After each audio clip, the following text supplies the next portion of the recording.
ಎಲ್ರಿಗೂ ನಮಸ್ಕಾರ. ನಾನು ನಿಮ್ಮ Vani Kusumakar. Welcome to my channel. ರೊಟ್ಟಿ ಅಂದ ತಕ್ಷಣ ನೆನಪಾಗೋದು ಅಕ್ಕಿ ರೊಟ್ಟಿ, ಗೋಧಿ ರೊಟ್ಟಿ ಮತ್ತು ಜೋಳದ ರೊಟ್ಟಿಗಳು. ಆದರೆ ಅವಲಕ್ಕಿಯಲ್ಲಿ ಎಂದಾದರೂ ನೀವು ರೊಟ್ಟಿಯನ್ನು ನೋಡಿದ್ದೀರಾ ಅಥವಾ ಮಾಡಿದ್ದೀರಾ? ಇಲ್ಲ ಅಂತ ಅಂದರೆ ಬನ್ನಿ, ನಾನಿವತ್ತು ಅವಲಕ್ಕಿಯಲ್ಲಿ ಸುಲಭವಾಗಿ ತುಂಬ ರುಚಿಯಾಗಿ ರೊಟ್ಟಿಯನ್ನು ಮಾಡೋದು ಹೇಗೆ ಅಂತ ಹೇಳಿ ತೋರಿಸ್ಕೊಡ್ತಾ ಇದ್ದೀನಿ. ವಿಡಿಯೋನ ಎಲ್ಲೂ ಸ್ಕಿಪ್ ಮಾಡದೆ ಪೂರ್ತಿಯಾಗಿ ನೋಡಿ. ಹಾಗೆ ಅವಲಕ್ಕಿ ರೊಟ್ಟಿನ ಮಾಡೋದು ಹೇಗೆ ಅಂತ ನೀವು ಕಲ್ತ್ಕೋಬೋದು. ಬನ್ನಿ ಹೇಗೆ ಅಂತ ಹೇಳಿ ನೋಡೋಣ.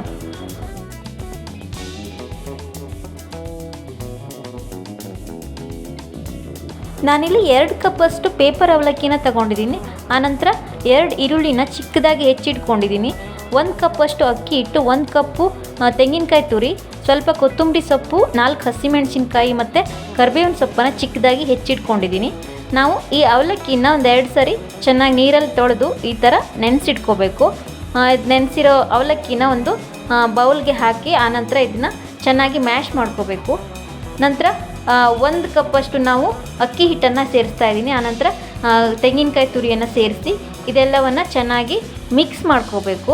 ಚೆನ್ನಾಗಿ ಮಿಕ್ಸ್ ಆದ ನಂತರದಲ್ಲಿ ನಾವು ಹೆಚ್ಕೊಂಡಿರುವಂಥ ಈರುಳ್ಳಿ, ಕೊತ್ತಂಬರಿ ಸೊಪ್ಪು, ಕರಿಬೇವು, ಹಸಿಮೆಣಸು ಏನಿದೆ ಅದೆಲ್ಲವನ್ನು ಇದಕ್ಕೆ ಸೇರಿಸಿ ಚೆನ್ನಾಗಿ ಮಿಕ್ಸ್ ಮಾಡಬೇಕು.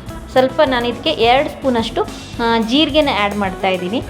ಆನಂತರ ರುಚಿಗೆ ತಕ್ಕಷ್ಟು ಉಪ್ಪು, ಇವೆಲ್ಲವನ್ನು ಚೆನ್ನಾಗಿ ಮಿಕ್ಸ್ ಮಾಡಿ ಉಂಡೆಯಾಗಿ ಮಾಡ್ಕೋಬೇಕು. ಎಣ್ಣೆ ಸೇರಿಸೋದು ಬೇಡ, ಸ್ವಲ್ಪ ನೀರನ್ನು ಸೇರಿಸ್ಕೊಂಡು, ಜಾಸ್ತಿ ನೀರು ಬೇಡ, ಸ್ವಲ್ಪ ನೀರು ಸೇರಿಸಿ ರೊಟ್ಟಿ ತಟ್ಟೋಕ್ಕೆ ಯಾವ ಹದಕ್ಕೆ ಬೇಕು ಆ ಹದದಲ್ಲಿ ನೋಡಿ ಈ ಥರ ಕಲಸಿಟ್ಕೋಬೇಕು. ಕಲಿಸ್ಕೊಂಡು ಒಂದೊಂದೇ ಚಿಕ್ಕ ಉಂಡೆಗಳನ್ನು ಮಾಡಿಕೊಂಡು ಒಂದು ಪ್ಲಾಸ್ಟಿಕ್ ಮೇಲೆ ಸ್ವಲ್ಪ ಎಣ್ಣೆನ ಹಾಕಿ ಆನಂತರ ಇದ್ರ ಮೇಲೆ ನಾವು ರೊಟ್ಟಿನ ತಟ್ಕೋಬೇಕಾಗತ್ತೆ.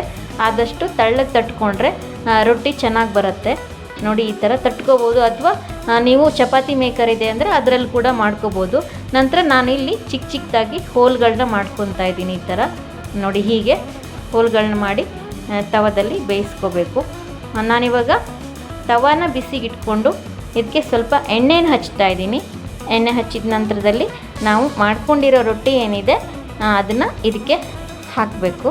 ಹಾಕಿ ಇದ್ರ ಮೇಲೆ ಸ್ವಲ್ಪ ಎಣ್ಣೆನ ಹಾಕಿ ಇಲ್ಲಿ ಹೋಲ್ಗಳನ್ನು ಮಾಡ್ಕೊಂಡಿರ್ತೀವಲ್ಲ ಅದಕ್ಕೆ ನಾವು ಎಣ್ಣೆಯನ್ನು ಹಾಕಬೇಕು. ಆವಾಗ ರೊಟ್ಟಿ ಚೆನ್ನಾಗಿ ಬೇಯುತ್ತೆ ಎಣ್ಣೆಯಲ್ಲಿ. ಇದಕ್ಕೆ ಒಂದು ಲಿಡ್ಡನ್ನು ಕ್ಲೋಸ್ ಮಾಡಿ ಸ್ವಲ್ಪ ಹೊತ್ತ ಬೇಯಕ್ಕೆ ಬಿಡಬೇಕು. ಇವಾಗ ಇದು ಸುಮಾರು ಬೆಂದಿದೆ. ಈಗ ಮೇಲ್ಗಡೆ ನಾವು ಸ್ವಲ್ಪ ಎಣ್ಣೆನ ಹಾಕ್ಕೊಳ್ಳೋಣ. ಇದು ಎಣ್ಣೆ ಹಾಕೋದ್ರಿಂದ ಚೆನ್ನಾಗಿ ಕೆಂಪಾಗಿ ಬರುತ್ತೆ. ಮಗುಚ್ ಹಾಕಿ 2 ಕಡೆ ಚೆನ್ನಾಗಿ ಬೇಯಿಸ್ಕೋಬೇಕು. ಗೋಲ್ಡನ್ ಬ್ರೌನ್ ಬರೋವರೆಗೆ ಇದನ್ನು ಬೇಯಿಸ್ಕೊಂಡ್ರೆ ರೊಟ್ಟಿ ಚೆನ್ನಾಗಿ ಬರುತ್ತೆ.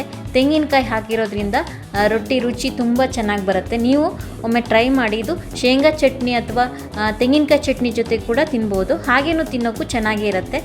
ಒಮ್ಮೆ ಟ್ರೈ ಮಾಡಿ ಹೇಗಾಯಿತು ಅಂತ ನನಗೆ ಕಮೆಂಟಲ್ಲಿ ತಿಳಿಸಿ. ವಿಡಿಯೋ ನಿಮಗೆ ಇಷ್ಟ ಆಗಿರುತ್ತೆ ಅನ್ನೋದು ನನ್ನ ಭಾವನೆ. ಇಷ್ಟ ಆಗಿದ್ರೆ ಗೊತ್ತಲ್ವ, ಲೈಕ್ ಮಾಡಿ, ಶೇರ್ ಮಾಡಿ. ಹಾಗೆ ಇನ್ನೂ ನನ್ನ ಚಾನಲ್ಗೆ ಸಬ್ಸ್ಕ್ರೈಬ್ ಆಗಿಲ್ಲ ಅಂದರೆ ದಯವಿಟ್ಟು ಸಬ್ಸ್ಕ್ರೈಬ್ ಮಾಡ್ಕೊಳ್ಳಿ. Thank you for watching video. Thank you so much.